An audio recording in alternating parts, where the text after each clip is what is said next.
안녕하세요. 새벽이에요. 오늘도 들러주셔서 감사합니다. 거기 누구냐? 거친 숨소리 위로 낮고 날카로운 목소리가 숲을 가르듯 울렸다. 장무혁이 걸음을 멈췄다. 조금 전부터였다. 바람 소리도 아닌 짐승 울음도 아닌 사람의 신음 같은 소리가 들려왔다. 희미하지만 분명한 소리였다. 무혁의 눈이 가늘어졌다. 이런 데서 사람 소리가 날 리가 없는데?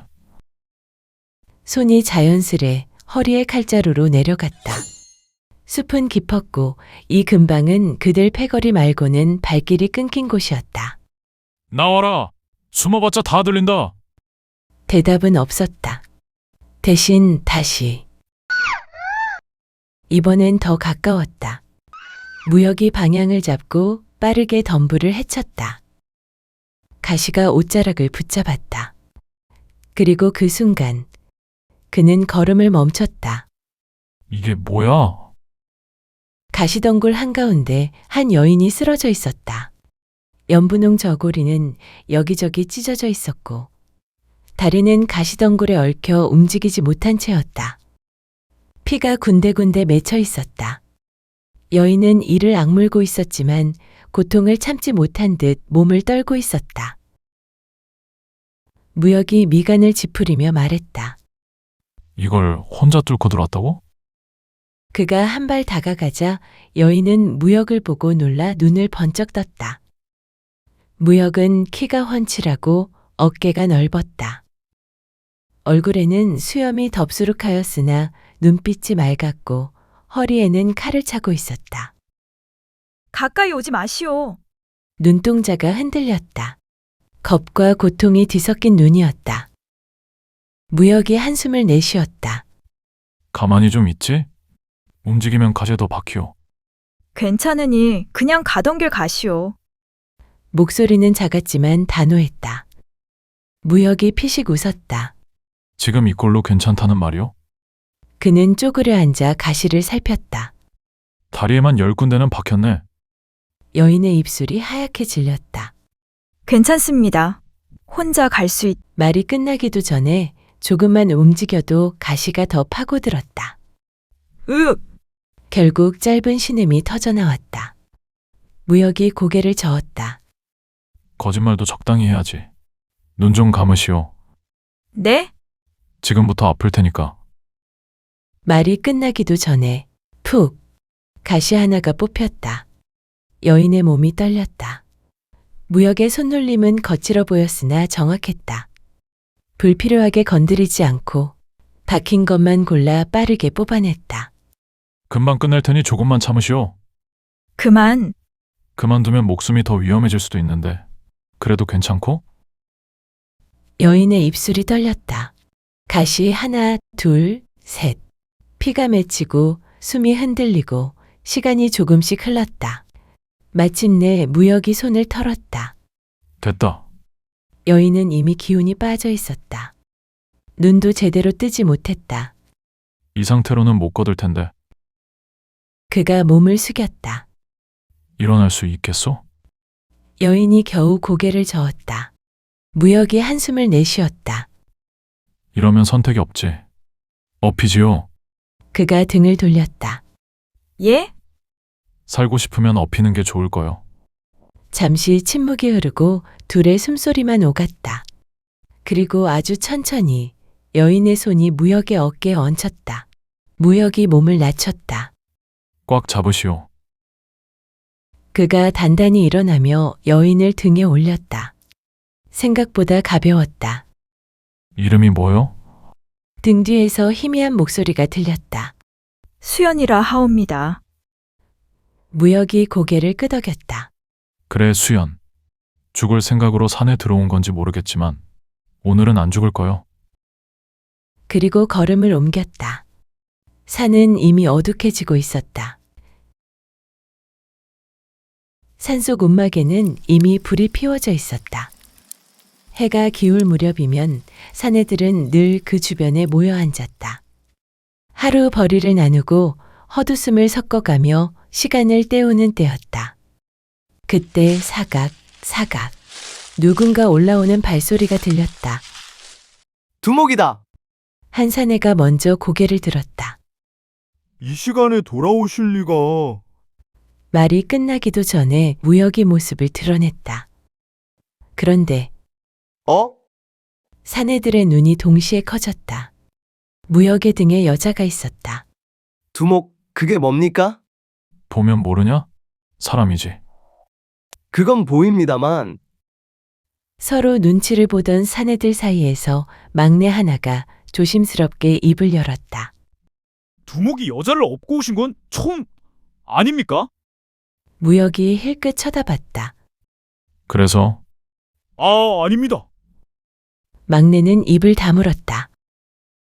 무역이 그대로 움막 안으로 들어갔다. 불 더 지펴라.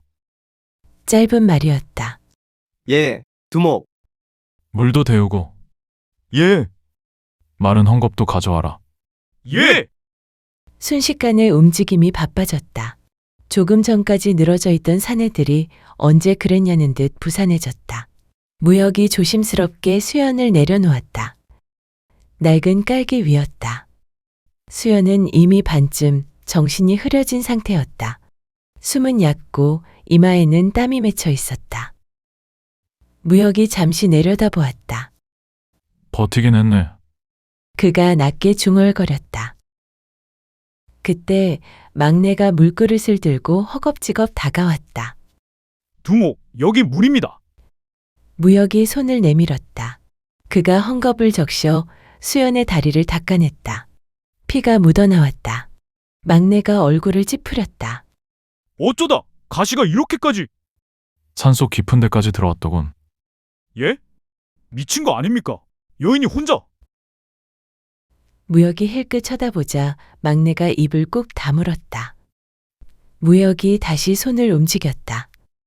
불 더 떼라. 예, 화덕에 장작을 더 넣었다. 금세 따뜻한 기운이 움막 안에 퍼졌다. 수연의 눈꺼풀이 미세하게 떨렸다. 여긴 겨우 나온 목소리였다. 무역이 말했다. 산속이요. 수연이 천천히 눈을 떴다. 낯선 천장, 낯선 얼굴들, 그리고 칼을 찬 사내들. 숨이 순간 멎었다. 그럼 도적? 누군가 피식 웃었다. 맞습니다. 막내였다.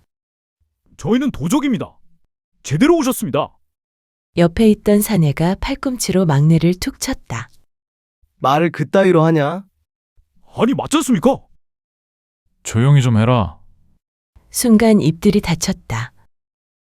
무역이 다시 수연을 보며 말했다. 겁먹을 필요 없어. 수연의 눈이 흔들렸다. 여기 있는 놈들 그쪽 해치진 않을 테니. 잠깐 침묵이 흐르고 막내가 슬쩍 끼어들었다. 가끔은 해칩니다. 무역의 시선이 돌아갔다. 막내가 움찔하더니 황급히 입을 막았다가 다시 덧붙였다. 그게 아무나 그런 건 아닙니다요. 나쁜 놈들만 그럽니다. 옆에 있던 사내가 낮게 혀를 찼다. 막내야, 넌 좀 쓸데없는 소리 좀 그만해라. 막내가 어깨를 움츠렸다. 맞는 말인데? 무역이 아무 말 없이 시선을 거두었다. 수연의 입가가 아주 잠깐 미세하게 움직였다. 웃음인지 아직 풀지 못한 경계인지 알 수 없는 표정이었다. 그러나 조금 전보다 숨이 덜 가빠 보였다. 밥 준비해라. 막내가 눈을 크게 떴다. 지금요? 그럼 굶길 거냐? 아닙니다. 얼마 뒤 막내가 헐레벌떡 돌아왔다. 손에는 김이 모락모락 나는 사발이 들려 있었다. 두목 다 됐습니다. 무역이 짧게 고개를 끄덕였다. 이리 줘라. 그리고 다들 나가 있거라. 순간 사내들이 멈칫했다. 예? 밖에 있어라. 짧고 단호했다. 서로 눈치를 보던 사내들이 우르르 밖으로 밀려났다. 막내가 마지막까지 미적거리다가 물었다. 두목 혹시? 나가라. 예. 문이 닫혔다. 불이 조용히 타오르고 있었다. 무역이 수연 앞에 사발을 내려놓았다. 따뜻할 때 드시오. 수연이 떨리는 손으로 사발을 들었다. 한 모금, 따뜻함이 입안으로 퍼졌다. 그리고 툭, 눈물이 떨어졌다. 무역의 눈빛이 흔들렸다. 왜 오는 게요? 잠시 침묵이 흐르고 불이 타는 소리만 작게 울렸다. 무슨 사연이 있기에 이 산소까지 혼자 들어왔소? 그게 사실은 사내들이 문 옆에 바짝 붙어 있었다. 쉿, 조용히 좀 해라. 막내가 귀를 문에 딱 붙였다. 형님들, 지금 말하려는 것 같습니다. 옆에 있던 사내가 낮게 물었다. 뭐래? 잠깐만, 아직 너 혼자 듣지 말고 좀 나눠라. 지금 집중해야 합니다. 툭! 뒤통수를 한 대 맞았다. 조용히 좀 하라니까. 시집에서 쫓겨났습니다. 수연의 말에 무역의 눈이 아주 조금 좁아졌다. 파주 최씨 가문의 대문 앞.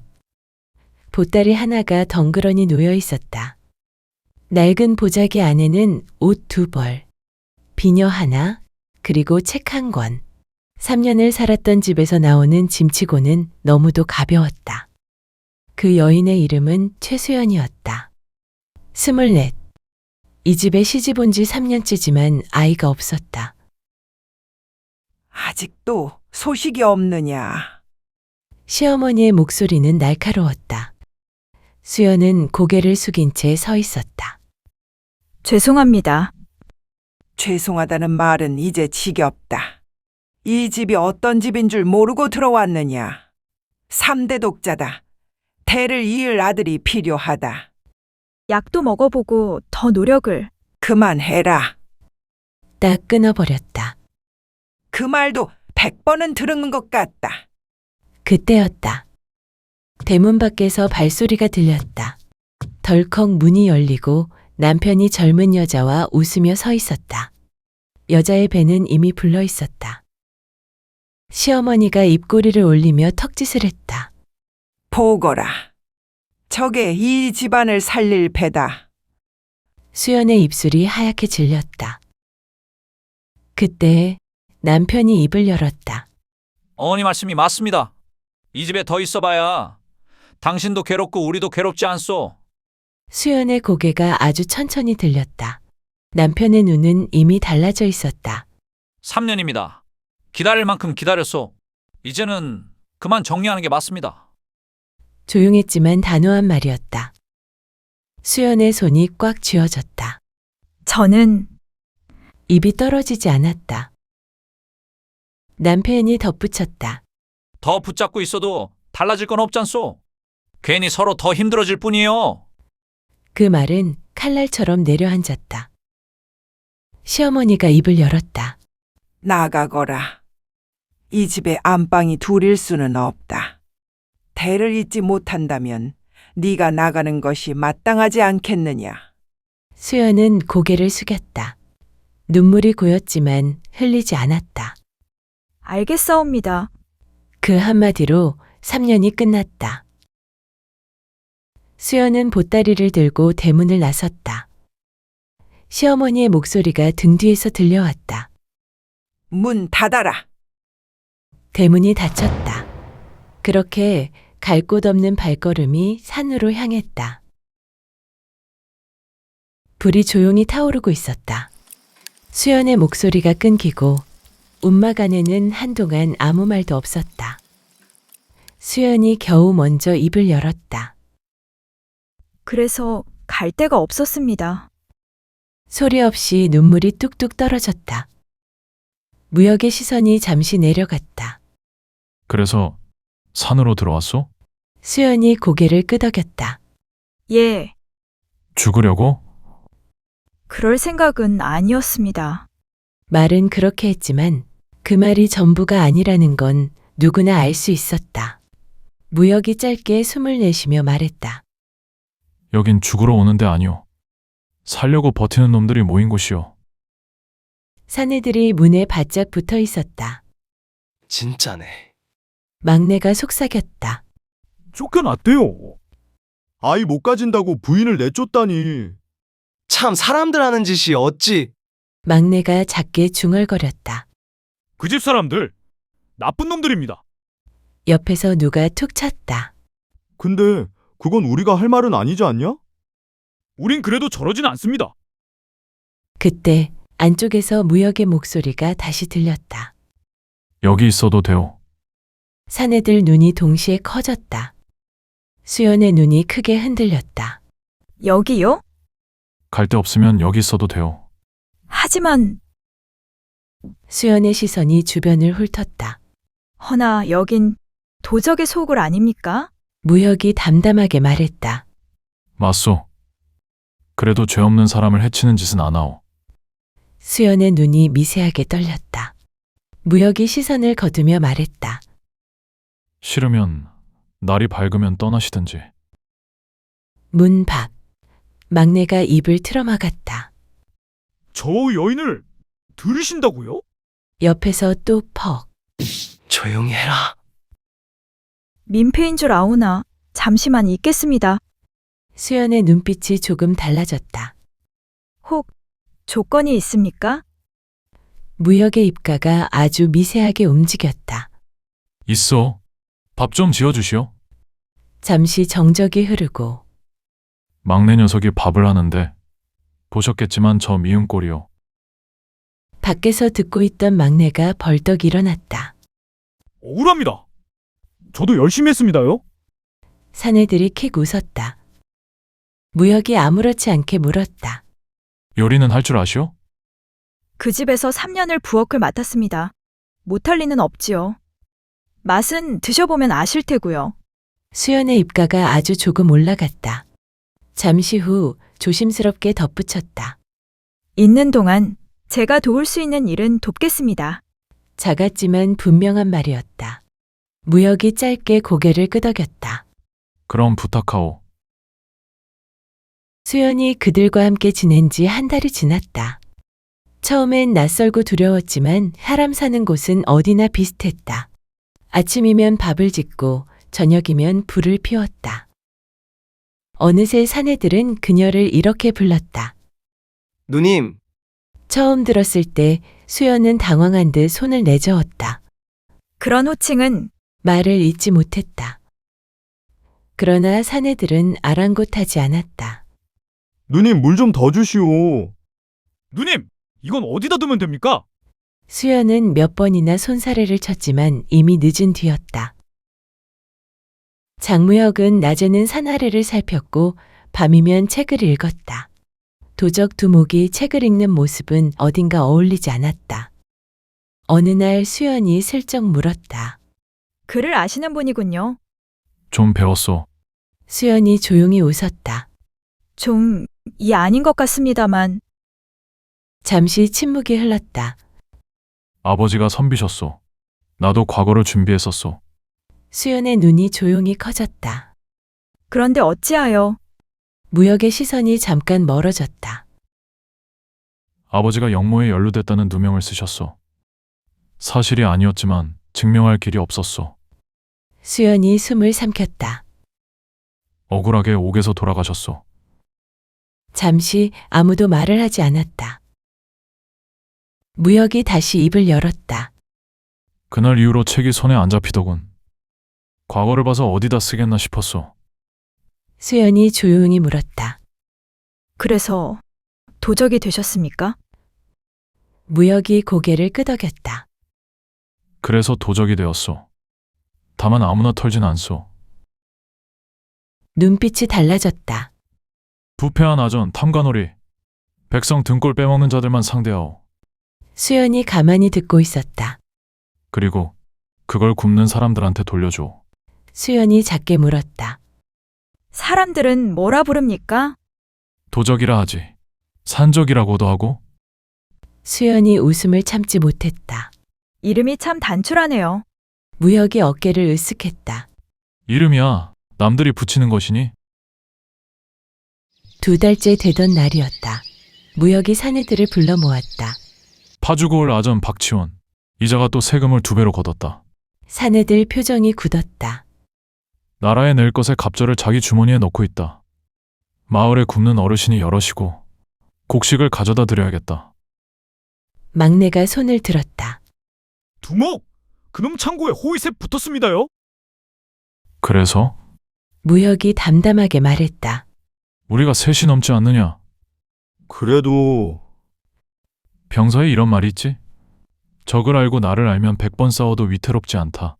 막내가 머리를 긁적였다. 저는 아직 저도 잘 모르겠습니다. 사내들이 웃었다. 그래서 네가 막내다. 그날 밤 그들은 마을로 내려갔다.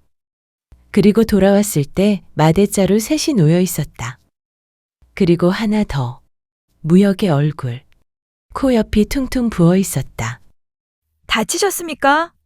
수연이 달려왔다. 맞은 건 내가 맞은 거고 곡식은 잘 가져왔어. 그게 무슨 말씀입니까? 수연이 물수건을 들고 다가왔다. 이리 앉으세요. 무역이 잠깐 굳었다. 괜찮소. 괜찮지 않습니다. 수연이 손을 멈추지 않았다. 이렇게 부어오르는데 막내가 옆에서 실실 웃다가 무역의 눈과 마주쳤다. 아닙니다. 입을 꾹 다물었다. 다음 날, 무역은 곡식을 들고 산을 내려갔다. 수연도 말없이 뒤를 따랐다. 골목 어귀. 노인이 자루를 보고 그 자리에 주저앉았다. 살았어. 다 자네 덕이네. 수연의 눈이 뜨거워졌다. 돌아오는 길, 무역이 물었다. 왜 우시오? 안 웁니다. 눈이 빨간데요? 수연이 고개를 돌렸다. 봄이라 꽃가루가 날려서요. 무역이 잠시 수연을 보다가 다시 앞을 보며 걸었다. 곧 진짜 꽃이 피겠소? 그렇겠군요. 말은 없었지만 둘 사이 공기가 달라졌다. 여름이 깊어가던 어느 날이었다. 막내가 숨을 헐떡이며 뛰어들어왔다. 두목! 마을에서 일이 났습니다요. 무역이 고개를 들었다. 무슨 일이냐? 총각 하나가 억울한 일을 당했습니다. 고을 아전놈이 총각을 잡아다 매를 치고 있습니다요. 양반자제에게 손을 댔다고 뒤집어 씌웠답니다. 무역의 눈이 조용히 가라앉았다. 손을 댔다? 아닙니다요. 고개를 세차게 저었다. 그 양반자제가 술에 취해 먼저 시비를 걸었답니다. 총각은 그저 밀쳐낸 것뿐인데 이를 악물었다. 그걸 빌미로 죄를 뒤집어 씌운 겁니다요. 무역이 수연을 보았다. 같이 가시겠소? 수연의 눈이 조금 커졌다. 제 가요? 부인 얼굴이 필요하오. 양반과 기색이 있는 사람이 서 있으면 저런 것들이 함부로 못하오. 수연이 잠시 망설이다 고개를 끄덕였다. 옷을 좀 고쳐 입겠습니다. 관아 앞 사람들이 웅성거리고 있었다. 한쪽에서는 총각이 묶인 채 무릎을 꿇고 있었다. 아전이 호통을 치고 있었다. 어찌 감히 양반 자제께 손을 대느냐? 그때 수연이 앞으로 나섰다. 그만하시지요. 조용했지만 단단한 목소리였다. 아전이 돌아보자 수연이 말했다. 소인은 임진사댁 수연이라 하오. 이 총각이 먼저 손을 댔다 하셨소? 아전이 말을 더듬었다. 그렇소? 그럼 묻겠소. 술에 취한 양반 자제가 먼저 시비를 걸었다는 말은 거짓이오? 주막에서 본 사람이 여럿인데 그 말을 모두 부정하실 것이오? 주변이 조용해졌다. 자신을 지키려 한 것을 두고 죄라 하실 것이오? 아전의 얼굴이 굳었다. 그리 따지면 이 고을에 억울하지 않은 사람이 몇이나 되겠소? 수연은 한 걸음 더 다가와 물었다. 원님께 직접 여쭙겠소. 아전의 이마에 땀이 맺혔다. 아니 그게 아전이 헛기침을 하며 말했다. 제가 과하게 다스린 듯하오. 이번은 풀어주겠소. 허나 다시 이런 일이 생기면 그땐 봐주지 않을 것이오. 잠시 후 총각이 풀려났다. 돌아오는 길 막내가 말했다. 누님, 오늘 진짜 대단하셨습니다요. 수연이 고개를 저었다. 다 두목덕이지요. 무혁이 괜히 딴 데를 보며 말했다. 공은 반반이요. 막내가 웃었다. 가만 보면 둘이 잘 맞습니다요. 가을이 왔다. 수연은 어느새 이 산이 낯설지 않다는 것을 알게 되었다. 아침 이슬을 밟고 걷는 길도 불을 피우는 손놀림도 이제는 익숙했다. 형수님, 부르는 소리에도 이제는 웃으며 돌아볼 수 있었다. 저녁이면 두 사람은 늘 나란히 앉았다. 여기 익숙해지셨어? 수연이 하늘을 보며 대답했다. 처음엔 이상한 곳이라 생각했지요. 그런데 여긴 아이를 낳았느냐 묻는 사람이 없더군요. 그게 제일 좋았습니다. 잠시 바람이 스쳐 지나갔다. 무혁이 낮게 말했다. 부인은 잘못한 게 없어. 수연의 눈가가 조용히 젖었다. 저도 압니다. 알면서도 아팠습니다. 무혁은 수연의 손을 조심스레 잡았다. 수연은 그 손을 놓지 않았다. 말은 없었지만 그걸로 충분했다. 이듬해 봄이 왔다. 자기 인생에 아이는 없을 거라 여겼던 수연의 배가 조용히 차오르기 시작했다. 무혁은 아무 말도 하지 않았다. 다만 수연이 무거운 것을 들려하면 먼저 막아섰고 추운 날이면 말없이 겉옷을 벗어 어깨에 걸쳐 주었다. 그 모습을 보던 사내가 중얼거렸다. 두목이 변했습니다요. 어느 날 막내가 조심스럽게 물었다. 이제 어쩌실 겁니까요? 형수님, 배도 저렇게 부르신데. 무혁은 한동안 대답하지 않았다. 그리고 짧게 말했다. 해야 할 일이 있다. 아버지 누명도 벗겨야 하고. 그래도 형수님은요? 수연이 조용히 말했다. 저는 여기 있겠습니다. 여긴 위험하오. 수연이 옅게 웃었다. 처음 산에 들어올 때보다 위험한 건 없습니다. 지금은 당신이 있잖아요. 여름이 무르익을 무렵 아이가 태어났다. 우렁찬 울음소리가 산속 움막을 가득 채웠다. 밖에 있던 사내들이 발을 동동 굴렀다. 나왔다. 살았다. 형수님 괜찮으십니까? 무혁이 아이를 받아 안았다. 거친 그의 손 안에 작고 여린 생명이 담겼다. 그는 한동안 아무 말도 하지 못했다. 막내가 물었다. 이름은 뭡니까, 두목? 무혁이 수연을 바라보았다. 당신이 지으세요. 무혁은 아이를 오래 바라보다가 말했다. 장산이 어떻소? 산에서 나았으니 말이오? 막내가 웃으며 말했다. 이름 참 단출합니다요. 그날 산은 조용히 울고 있었다. 그리고 그 안에서 새로운 생명이 피어나고 있었다. 세월이 흘렀다. 무혁은 끝내 아버지의 누명을 벗겼다. 그리고 사내들과 함께 산을 내려왔다. 그들은 더 이상 숨어 살지 않았다. 밭을 일구고 집을 짓고 사람들 속에서 살아가기 시작했다. 그러나 누군가 약한 사람을 괴롭히면 사람들은 이렇게 말하곤 했다. 그 집 건드리지 마라. 산에서 내려온 사람들이 있다더라. 수연은 아이를 안고 웃었다. 무혁이 그 옆에 서 있었다. 버려졌던 여인과 도적이라 불리던 사내. 두 사람은 서로를 만나 자신들의 삶을 다시 피워냈다. 버려진 꽃은 산에서 피었고 이제는 사람들 속에서도 조용히 그러나 분명하게 피어나고 있었다.